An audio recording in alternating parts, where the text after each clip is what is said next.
Jaxon Smith-Njigba is one of the most highly anticipated rookie receivers this year, and after being drafted to the Seattle Seahawks, I think he's in for a huge year, and this is why. Guys, this is part of our ongoing series of the player predictions that we're doing for 2023, at least one player per team.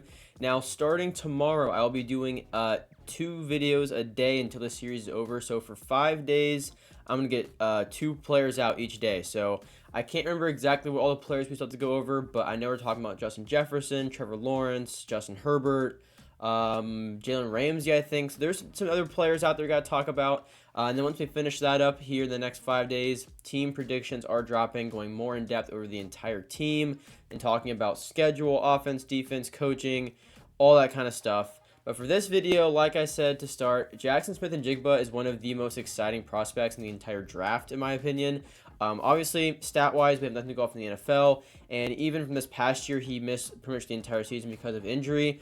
But back in 2021, he had a phenomenal year, and honestly, a lot of these videos I try and show the stats kind of for reference for you guys if, maybe you guys don't know the stats or anything like that, I guess, statistically, but also for, me just to have something to go off of.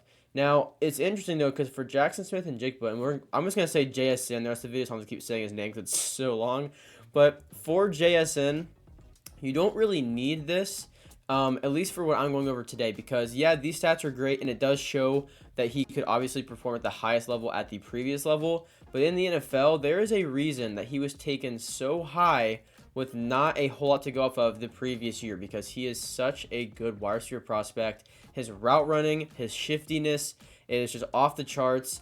And I think, honestly, Seattle is one of the best places he could have gone. And I actually want to talk about that right now. Going over to the Seattle Seahawks depth chart. So you have Geno Smith, Kenneth Walker, DK Metcalf, Tyler Lockett, and Jaxon Smith-Njigba. In my opinion, this is an ideal position for JSN to be in, because he has 2 very good receivers with him. So, what does that mean exactly? Obviously, what comes with it is the mentoring. They can help him out mentally, physically, emotionally, everything that comes with transitioning from college to the NFL level. Now, on the field, I think this is absolutely incredible for JSN because, honestly, I'm not sure how they're going to use him as far as maybe out of the slot or maybe on the outside sometimes. I'm honestly not really sure because they have such good wide receivers. But I think what's huge, though, is that defenses are going to be spread thin because you can't leave Metcalf open, you can't leave Lockett open, and I'm going to guess you probably can't leave JSN open. So I think that there's a lot going on to where JSN will be able to find holes in the defense where teams just aren't able to cover everyone at once. Kind of similar to how defenses are with Jamar Chase and T. Higgins. You got to either double Jamar, watch Jamar, then Higgins gets open. Then you go cover Higgins, Jamar gets open, or then Tyler Boyd gets open because there's a third guy. It's so hard to cover everybody like that. And that's, one of the obvious big benefits of having really good receivers. And I think the Seahawks, if JSN can live up to what his kind of hype and prospect has been, the Seahawks will have one of the best wide receiver trios in the NFL as long as Lockett and Metcalf stay there, which obviously Metcalf will. Lockett may be getting old, I'm not really sure. In my opinion, I think Lockett still has some great, honestly, years left. He's so reliable, so underrated year after year. But yeah, so I think this is a great position to be in. Now, obviously, another big question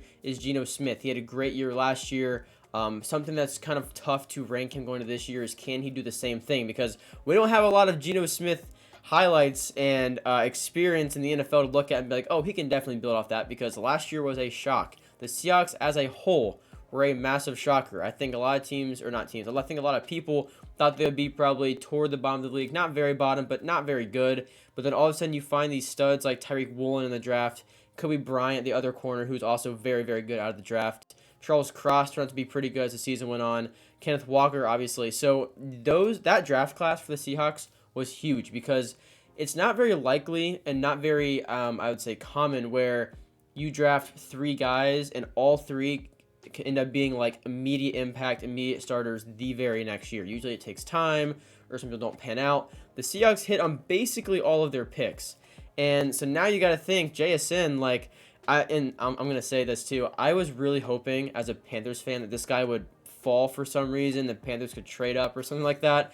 Did not happen, so disappointing for me on that end. But I am really excited to watch him because, again, he was someone I wanted the Panthers to get. He's someone I think kind of had a case of like the no news in the draft part of the season, where like the draft isn't here yet, so people are trying to say like, oh, maybe this guy is going to be a bust after all, and Jason's not that fast, and just kind of like, and maybe there is some truth to some of those stories that come out, but I feel like at that point in the year, it's just like everyone wants the draft to get here and to make it more kind of up in the air about where people go. Like all of a sudden, CJ Stroud scored bad in this test or whatever, and like some things like that just get blown out of proportion and kind of over publicized because there's so little to talk about that like anything like that needs to be pushed out there because there's just nothing. I think that kind of happened with JSN when there's kind of a question mark over like his 40 time and if he'll be fast, and I don't know. I was really just trying not to buy into that because I think it's just so blown out of proportion a lot of time. And again, there are truths to some of those things, but it's just so over publicized sometimes it's just not worth buying into. But JSN, I think, is going to fit in very nicely because you have Metcalf, who's a very physical receiver. He can go up and get it in double coverage. He's very, very built, obviously. Tyler Lockett, I think, is a really good deep threat, and he's just that guy that's always able to find a hole in the defense, it seems like. He's just always there. JSN is incredibly shifty. I was watching a lot of his highlights to kind of get a refresher as well, and like I'm not sure if that's like a talked about thing or not. Maybe it is, and I'm just going to reiterate it. If it's not, that needs to be, because him getting the ball after the catch, he is able to really get past some people by it, just avoiding contact completely, not even breaking tackles, just getting by them, making moves. It's incredibly impressive. I think his footwork stands out overall because he's a great route runner as well, so it sets him apart. Because whenever people were saying, like, maybe he's not the fastest, the thing that still kind of hung above that was, like, but his route running is so good, he's able to separate either way. Personally, I think the whole speed thing, 40 time, all that kind of question marks were just, like, kind of a, throwing it out there because there's nothing else to talk about. I think that his speed is not going to be a problem at the next level.